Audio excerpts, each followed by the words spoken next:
Ministério Público Federal em Mato Grosso quer que o INDEA, o Instituto de Defesa Agropecuária, não autorize a importação e aplicação de agrotóxicos que contenha benzoato para combate da lagarta helicoverpa. É que a substância é altamente tóxica. Para falar sobre este e outros assuntos, está ao vivo aqui comigo no Jornal do Meio Dia o Procurador da República, Felipe Bogado. Boa tarde, seja bem-vindo ao Jornal do Meio Dia. Obrigado. O INDEA tem 15 dias para dar uma resposta sobre essa recomendação. No Paraná e Mato Grosso do Sul, o INDEA, os órgãos agropecuários lá acataram. Mas na Bahia foi preciso ajuizar uma ação. Isso pode acontecer aqui em Mato Grosso também, se caso eles não aceitem? Sim, é possível. Na verdade, a recomendação nada mais é do que um procedimento prévio ao ajuizamento de uma ação. Caso não seja acatada essa recomendação, é possível sim que tenhamos que ajuizar uma ação civil pública, mas esperamos que não seja necessário. Esperamos que o INDEA acate nossa recomendação em prol da saúde mesmo, da saúde humana e dos consumidores dos produtos agrícolas. Na portaria do MAPA já são escritas várias regras para poder conseguir importar esse produto. Isso já não serviria como uma forma de controle ou não? No entendimento do Ministério Público Federal, esse produto não deve entrar no país. Esse produto não deve entrar no país e, na verdade, não só pelo entendimento do Ministério Público Federal. Esse é o entendimento da Anvisa, que em 2009 se manifestou através de um parecer contrário à utilização desse produto. E em diversos países esse produto já é vedado. A utilização desse produto é vedado, dadas as suas características toxicológicas. Ele causa problemas neurológicos extremamente graves. Os testes que foram realizados em ratos e camundongos demonstraram isso. Então, na verdade, aquelas medidas, elas são sim necessárias, mas não são suficientes, porque em último caso permitiriam a utilização dessa toxina, dessa substância, o benzoato. Além disso, o Ministério Público traz também alguns argumentos de que existem outras formas de manejo. Quais seriam essas alternativas para o produtor? Sim, também o próprio Ministério da Agricultura, Pecuária e Abastecimento e a Anvisa, eles sugerem como medidas alternativas ao uso do benzoato algumas outras medidas, como por exemplo o vazio sanitário, que é a deixada de lado de algumas da terra durante algum determinado período, que já acontece com a soja, o plantio de outras culturas que combateriam, por exemplo, a praga. Então, na verdade, uma série de medidas que seriam alternativas ao uso do benzoato para o combate da helicoverpa, que a gente sabe é uma praga devastadora, ataca a soja, o milho, o algodão, mas a gente tem que sempre primar pela saúde humana. Na agricultura, parece que às vezes a preocupação maior é do Ministério Público, diferente, por exemplo, na cadeia da pecuária, onde o próprio mercado externo cria regras, como, por exemplo, não aceitar produto de origem de área desmatada ou que tem algum registro de trabalho escravo. Está faltando um pouco de participação também nesse caso do consumidor, nesse outro segmento, para exigir, de repente, não só a questão ambiental, como social, essa questão de... Sim, fazer mal? Na verdade acho que falta bastante ainda informação. O consumidor hoje em dia já está mais consciente, por exemplo, na questão da carne, já está mais consciente da origem da carne que ele adquire, mas para os produtos, para os vegetais que ele consome, ele não tem ainda essa informação da origem. Então é necessário sim um acompanhamento do consumidor para que o próprio mercado exija dos produtores uma transparência e a regularidade na sua produção. Falando de um produto ainda mais complicado, a energia. Mato Grosso importa carne, importa soja, milho e importa energia. A gente produz para outros estados mais do que precisa.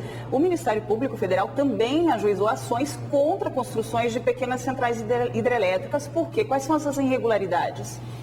Olha, Ivani, em primeiro lugar, eu quero deixar claro que nenhuma das ações do Ministério Público questiona as opções da política energética nacional, absolutamente. Todas as ações que foram ajuizadas aqui no Mato Grosso, no Pará, Brasil afora, elas questionam irregularidades no licenciamento e na construção desses empreendimentos.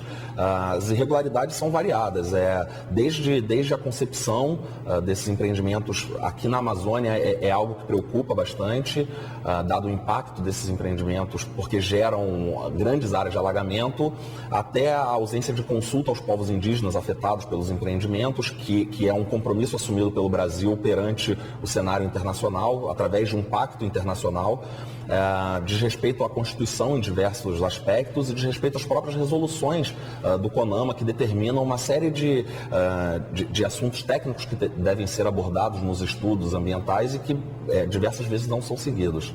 o Ministério Público não questiona a política, mas coloca o governo federal como réu em alguma dessas ações do próprio IBAMA, mas por conta dessas questões de licenciamento, de documentação? Exatamente. O próprio IBAMA, muitas vezes, ele emite uma licença sem que, por exemplo, as condicionantes da licença anterior tenham sido cumpridas. Isso a gente vê em Belo Monte.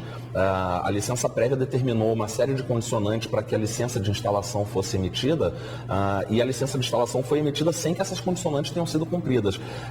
Então, o IBAMA muitas vezes é réu nas nossas ações, o governo federal também, justamente porque cabe muitas vezes ao próprio governo a oitiva às comunidades indígenas afetadas, por exemplo. Algumas ações cabem ao governo federal. Voltando à questão da população, o governo federal considera a energia limpa. Mato Grosso produz mais do que precisa, ficando com o ônus ambiental, né? Porque às vezes são hidrelétricas no mesmo leito do rio, e esses empregos gerados com essa energia vão para indústrias de outros estados. Essa, pelo menos, é a crítica da maioria dos especialistas.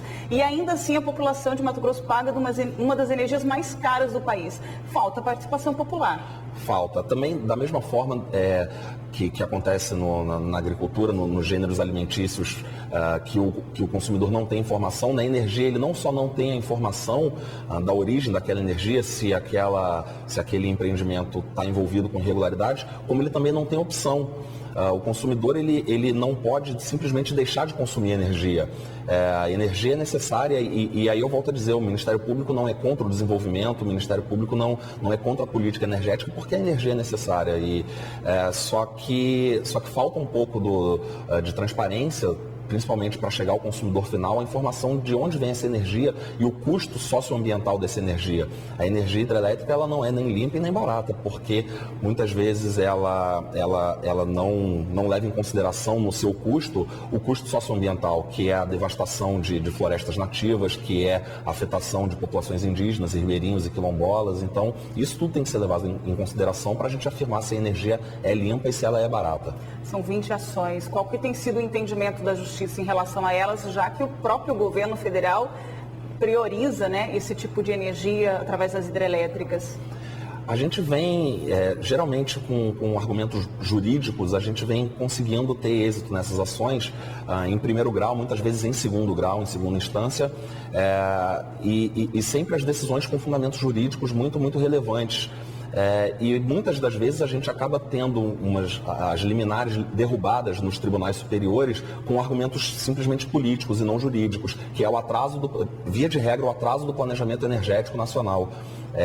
Então, geralmente o que a gente consegue são decisões bem fundamentadas. A última que nós tivemos agora, uma decisão de 30 laudas do juiz aqui de Mato Grosso, do juiz federal de Mato Grosso, muito fundamentada, muito rica, dando uma liminar para suspender o leilão no final do ano passado de energia elétrica, sendo derrubada por uma decisão